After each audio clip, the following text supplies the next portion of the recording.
The sun rose over the rolling hills of Buganda, casting a golden light across the thatched roofs of the villages. Smoke curled from cooking fires, and the calls of the market vendors began to echo through the narrow paths. It was in these hills that the story began, the story of Prince Ssuubi, the Kabaka's son, who felt trapped within the walls of the grand palace. He had everything one could desire, yet his heart ached with a longing he could not name. Every morning, as the palace drums announced the day, he walked along the balcony of his chambers, watching the people below. Their lives seemed simple and full of purpose, and he could not understand why he was bound by endless rules and duties that never satisfied him. Ssuubi had been raised to one-day rule, groomed to wear the crown and the robes of his ancestors. He wore his royal garb and spoke in the measured tones expected of him, yet deep inside, he yearned for something real. One day, weary of the stifling palace, he slipped away from his guards under the guise of a morning walk and followed the path that led beyond the river.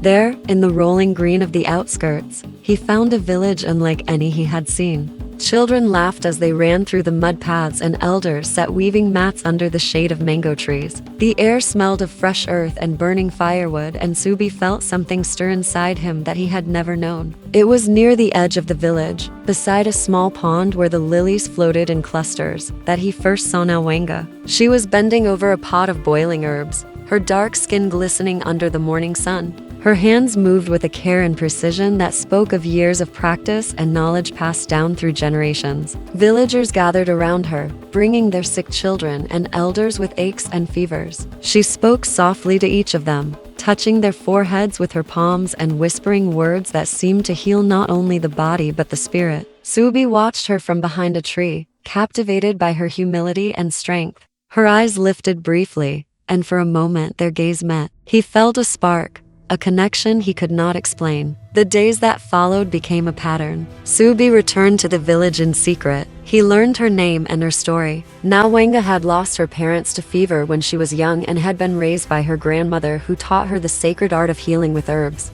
She had no wealth, no palace, yet she carried herself with a dignity and power that drew Ssuubi in. He began to speak to her, first in guarded words, and then with the ease of someone who had found the home his soul had been searching for. The villagers noticed the young man, who came often but said little. They whispered among themselves, some warning her that he was the prince and that nothing good could come of such attention. But Nalwanga only smiled, tending to her patience as always, and the prince lingered in the background, waiting for a chance to speak. As weeks passed, Ssuubi's visits became bolder. He would help her gather roots and leaves from the forest and learn the names of herbs that cured fevers, eased pain, and strengthened the body. Nalwanga taught him with patience, never mocking his ignorance of the village ways. They laughed together at his clumsy attempts to pound roots in a mortar and laughable failures at identifying plants. Slowly, Ssuubi realized that what he had been missing in the palace was this connection with the people, this feeling that he was part of something larger than rules and ceremonies. And as his heart opened to the village, it also opened to Nalwanga.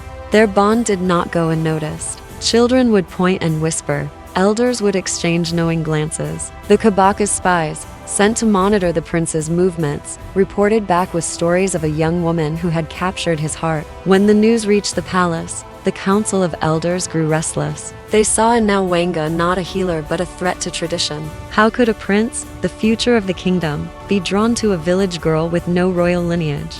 Orders were whispered and warnings were given to the prince, yet Ssuubi ignored them all. He found excuses to visit Nalwanga, speaking in low tones about life, the stars, and the dreams he carried. They shared stories late into the night under the wide African sky. Their love grew quietly, strong and unstoppable, like the river that cut through the hills of Buganda. One afternoon, as Ssuubi arrived at the village, he found a group of palace guards waiting.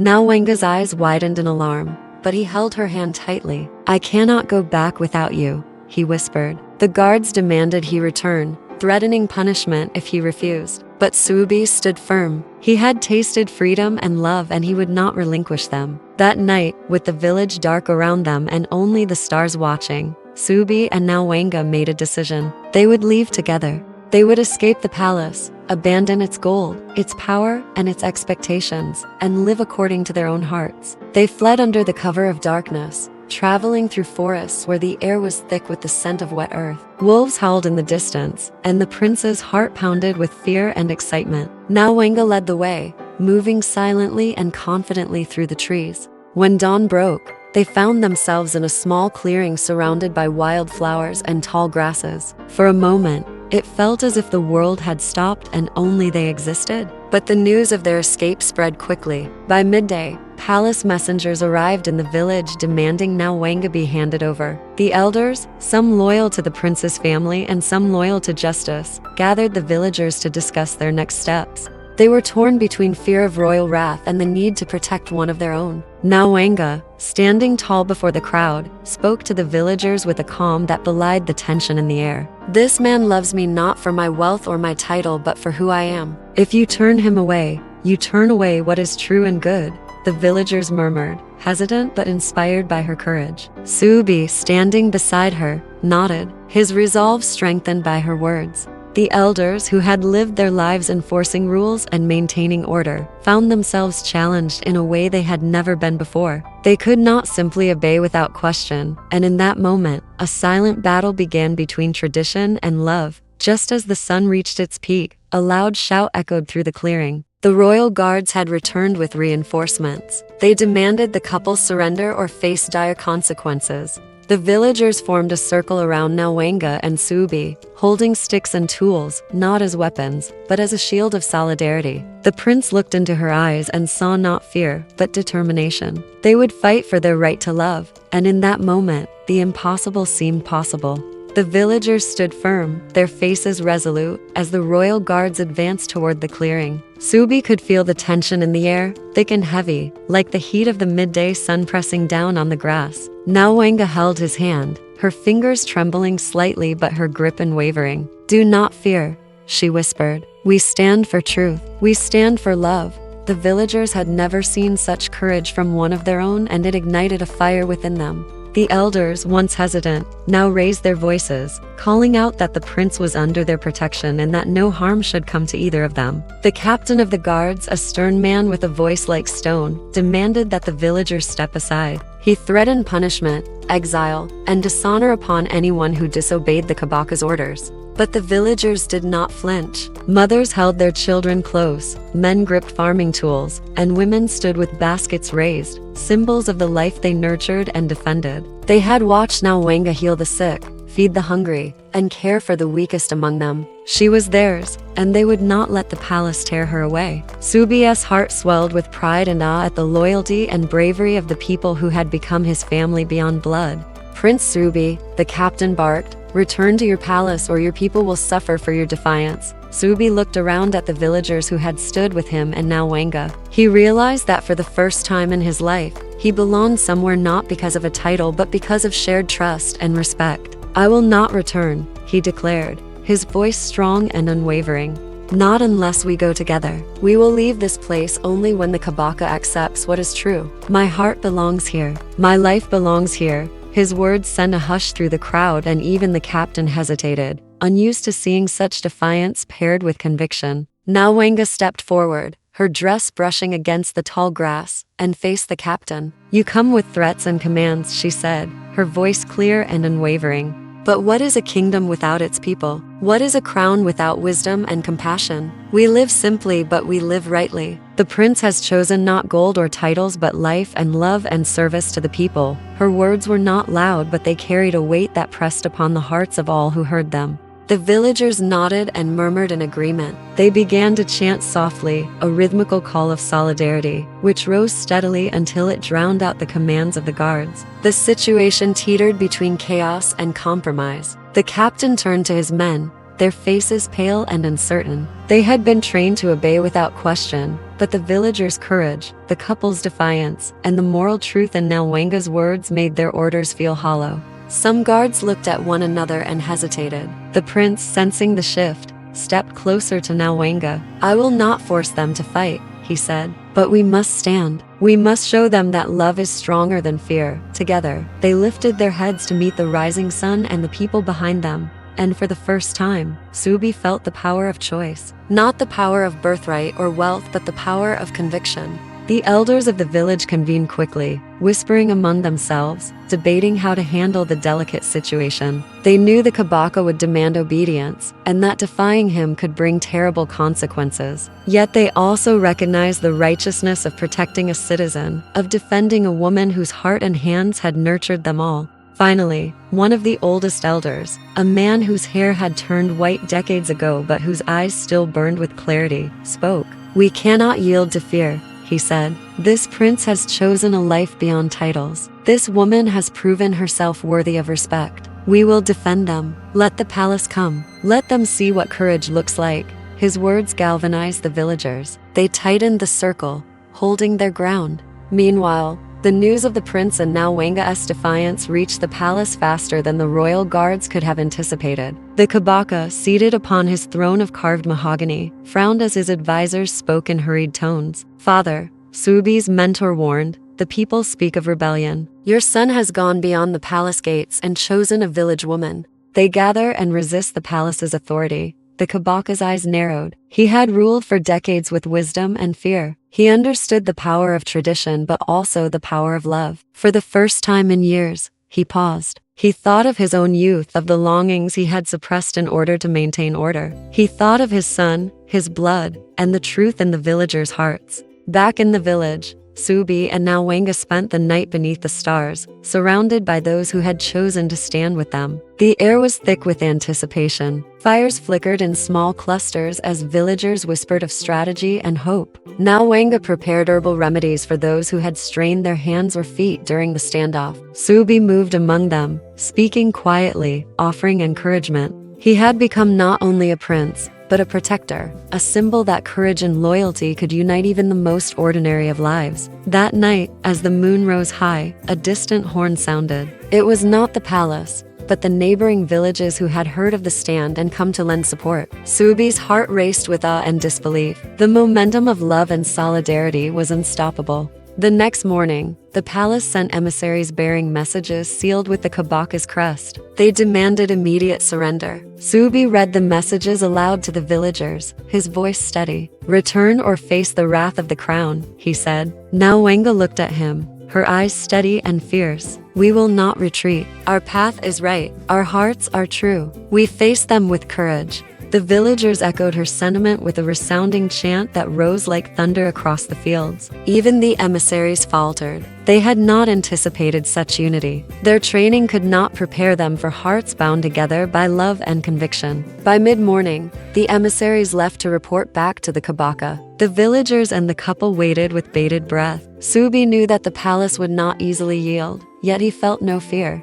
Nalwanga squeezed his hand and whispered, "No matter what happens, we are together." That is more powerful than crowns or commands. Just as the sun reached its zenith, a distant horn announced the arrival of a figure on horseback. It was a royal messenger bearing a new decree. The villagers and the couple tensed, unsure if it would bring reconciliation or disaster. Ssuubi stepped forward, his heart thundering. The paper in the messenger's hand seemed heavier than any crown, and the words it contained would change everything.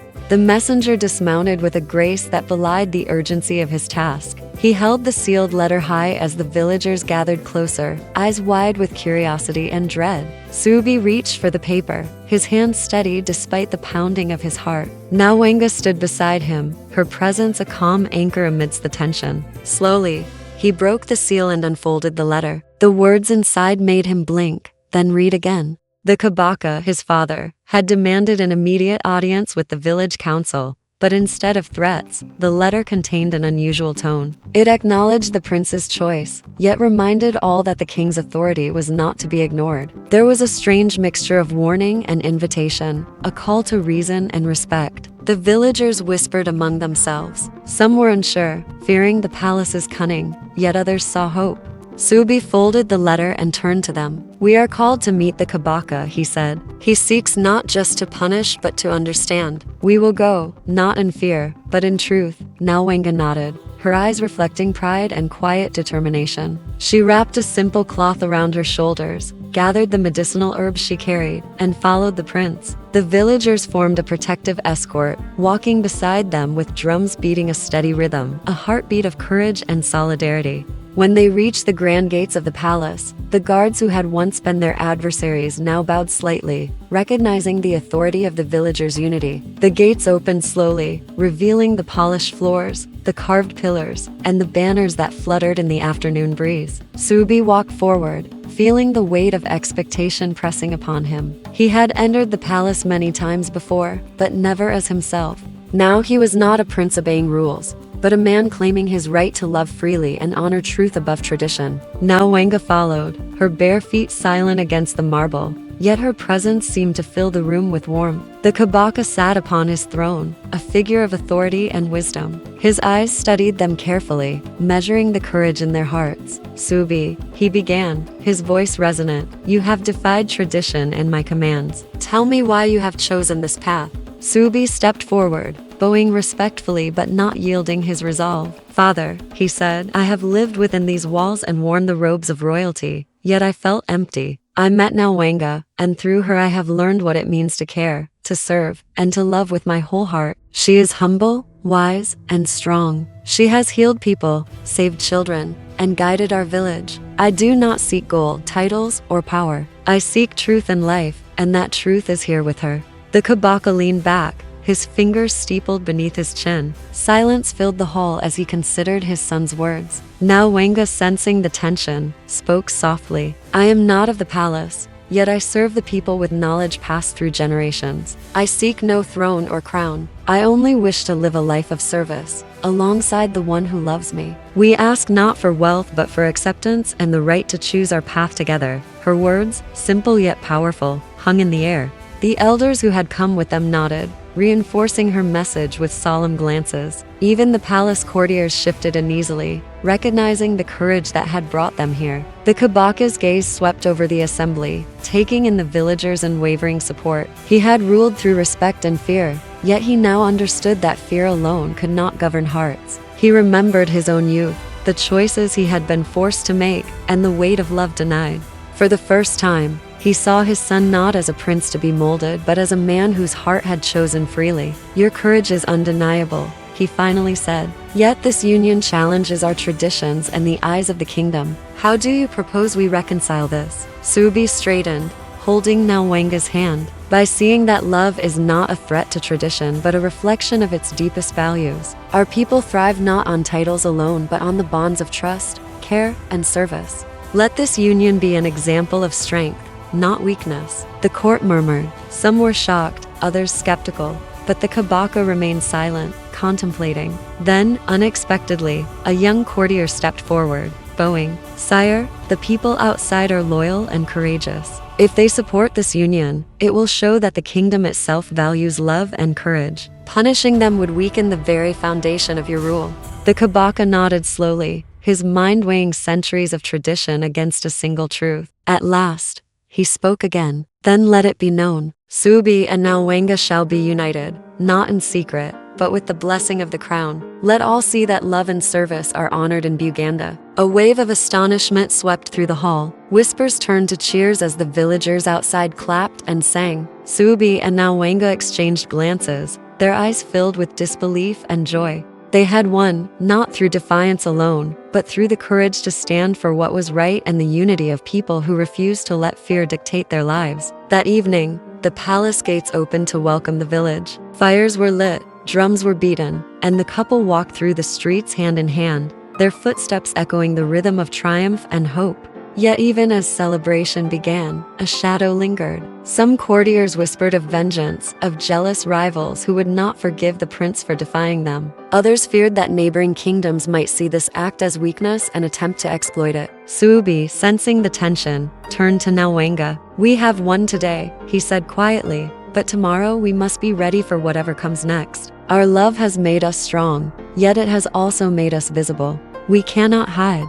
Nalwanga nodded. "We face it together. Fear has no place between us." That night, as the stars shone over the palace and village alike, they slept side by side, hearts filled with hope but minds alert to the challenges ahead. By dawn, the kingdom had begun to adjust to the extraordinary news. Stories spread of a prince who defied the palace to marry a healer, and of a village that had stood unyielding in defense of truth. Young couples whispered of courage, elders debated the lesson of unity, and the people slowly began to see that love could reshape even the strongest walls. Ssuubi and Nalwanga, though now recognized by the crown, continued to walk among the villagers, tending to the sick, aiding the weak, and teaching the power of knowledge and service. Their days were filled with the ordinary and extraordinary, a life woven with purpose and passion. But as the kingdom celebrated, a distant figure watched from the forest beyond the hills. Cloaked and silent, the stranger's eyes glinted with intent, a quiet menace that had gone unnoticed. The prince and his beloved had won the hearts of their people, yet the world beyond Buganda's hills was not without envy and danger. Ssuubi felt a chill that morning, a reminder that triumph often carries the seeds of challenge. He looked at Nalwanga and whispered, "Whatever comes, we face it as one." And in that moment, the couple's bond became unbreakable, though they could not yet know the trials that awaited them beyond the celebration of victory. The days following their union were filled with celebration, yet the shadow the stranger cast lingered. Ssuubi and Nalwanga had gained the hearts of the villagers and the reluctant blessing of the Kabaka, but the world beyond the hills did not pause for their happiness. The couple rose each morning before dawn, walking through the misted fields, tending to the sick, helping farmers, and teaching the children about the herbs that healed. Their bond deepened with every shared task and every whispered word. Beneath the African sun, the villagers came to see that this love was not fleeting or fragile, but rooted in courage, kindness, and shared purpose. The palace, however, was uneasy. Some courtiers still whispered in dark corners about the prince's defiance. They could not understand why the Kabaka had allowed a village healer to join the royal family, and their resentment grew like a slow-burning fire. News of these murmurs reached the couple through trusted villagers, yet Ssuubi and Nalwanga chose not to respond with anger. Instead, they focused on the work that had brought them together, the service of people and the protection of life. They believed that deeds, not titles or threats, would silence those who sought to undermine them. One evening, as the sky was painted with shades of gold and crimson, a commotion arose near the village boundary. The stranger from the forest emerged, revealing himself as a messenger from a neighboring chief who coveted Buganda's fertile lands. He brought a warning veiled in diplomacy, demanding that Ssuubi return to the palace alone or face invasion. Ssuubi's heart clenched, yet he held Nalwanga close. He knew that retreat would betray the villagers who had stood beside them and that yielding to fear would undo everything they had fought for. Nalwanga, calm and resolute, looked into his eyes and said, "We face them as one. Together, we are stronger than any crown or army." The villagers rallied once more. Farmers left their fields, blacksmiths set aside their hammers, and women brought supplies and shields. Though they were not trained soldiers, they were united in purpose. Ssuubi mounted a horse, Nalwanga at his side, and they approached the foreign envoy. The air was thick with tension as words were exchanged, first polite, then firm. Ssuubi's voice rang out, steady and commanding. "This village stands united. We will not bow to fear or threats. You may challenge us, but know that courage and justice protect us far more than walls or weapons." The envoy hesitated, confronted not by a prince alone but by an entire community united in unwavering loyalty. Through the following days, the couple worked tirelessly to fortify the village in ways that honored the land and culture. They dug trenches, strengthened homes, and organized watch rotations. Nalwanga brewed protective herbs and medicines, ensuring that the people would remain strong in body and spirit. Ssuubi trained the men to move with strategy and wisdom, teaching not to strike out of hatred but to protect what was just. Word of their preparation spread to the surrounding villages, drawing allies who shared their respect for courage and righteousness. The strangers' threats gradually lost their power, overshadowed by the unity and determination of the community. Amid the preparations, Ssuubi and Nalwanga found quiet moments to cherish one another. Under the wide African sky, they would sit by the river, hands intertwined, listening to the gentle ripple of water and the distant calls of birds. Nalwanga taught Ssuubi how to identify every herb and plant in the forest, explaining its uses and the stories passed down through generations. Ssuubi, in turn, shared stories of the palace, of the ceremonies and rituals, showing Nalwanga the world he had once known. Their love became a bridge between two worlds, the royal and the common, woven together through understanding, respect, and shared purpose. Finally, the day came when the neighboring chief sent emissaries to observe the village's readiness. They arrived at the edge of the fields, expecting fear and submission, but were met instead by villagers who stood proud and prepared. Ssuubi rode forward, Nalwanga beside him, and spoke with calm authority. "We have no desire for war," he said, "but we will protect our people, our way of life, and the truth of our hearts. If you come seeking fear, you will find none here. If you come seeking justice, you will find it in abundance." The emissaries, stunned by the display of unity, reported back that the village was not to be trifled with. The threat dissolved quietly, leaving the couple and their people victorious without a single blow struck. The victory strengthened the bond between Ssuubi and Nalwanga. The Kabaka, hearing of the couple's courage and the villagers' loyalty, came personally to witness their leadership. Standing beneath the great mango tree where Nalwanga had once healed the sick, the king placed his hand upon his son's shoulder. "You have chosen love, yet you have also chosen wisdom and courage," he said. "You have shown that the strength of a kingdom lies not in power alone but in the hearts of its people. I am proud of you both." Ssuubi bowed deeply, and Nalwanga's eyes shone with tears of gratitude and humility. They had earned not only acceptance but respect, and their love had reshaped the traditions of Buganda. Years passed, and the story of the Kabaka's son and the healer spread across the kingdom. Young men and women spoke of courage and devotion, and elders taught the lesson of unity and love above status. Ssuubi and Nalwanga continued their work, healing, teaching, and leading by example. Children grew up hearing their story, inspired to follow hearts guided by courage and compassion. The village thrived, enriched not by wealth, but by the bond of people who refused to bow to fear. And every evening, as the sun dipped behind the hills, the prince and his beloved would walk hand in hand, their hearts still filled with the awe of having chosen each other and having changed the world around them. Even as the years moved forward, the memory of the shadow in the forest lingered. It reminded them that the world could be harsh and jealous, yet it also taught them that courage, love, and solidarity could withstand any challenge. The couple's legacy became legend, not because of crowns or power, but because they had chosen life, truth, and each other.